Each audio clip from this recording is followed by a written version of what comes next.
Welcome everyone. Let's get right to it. Most recruiters look for talent, personality, or intelligence, but the number one predictor of a coachable, growth-oriented salesperson is conscientiousness. Not charm, not resume polish, but conscientiousness, character, plus motivation. In today's video, I'll show you the exact interview questions you can use to detect it in minutes. Let's start with why conscientiousness matters. Conscientiousness is the engine behind growth mindset. It powers a salesperson's use of their natural traits gifted towards sales performance. It's a set of values that they have adopted into their living that cause them to win. Think about it this way.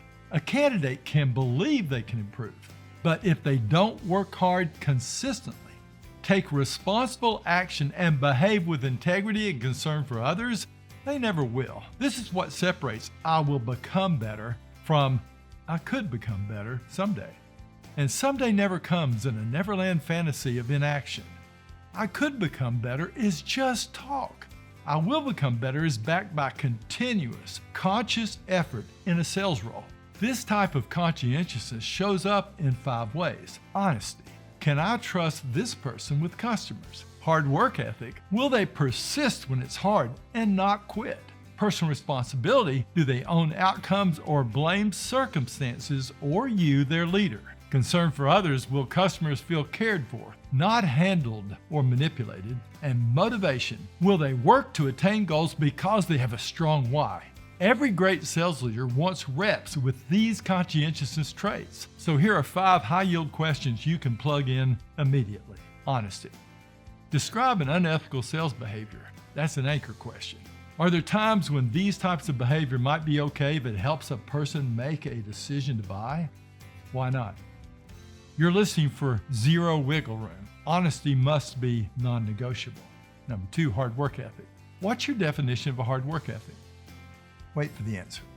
How would you describe yours? How did you learn to be this way? If you gave me an example of it being displayed in your life, what would you point to? They must give you a specific story, not a generic "I work hard." Personal responsibility. Tell me about a time you failed to meet a significant commitment. That's an anchor question. Wait. What went wrong and what would you change? And if they blame others, they've got a fixed mindset. And if they own it, growth potential. Next one, concern for others. What's the nicest thing you've done for someone recently? Why did you do it? How would this behavior show up if you sold for us? People who care can recall examples instantly, and they can explain why. Motivation level. What is the minimum amount of money you need to earn if you come to work with us? What happens if you don't make this? What if you make $1,000 to $2,000 less? What difference would it make?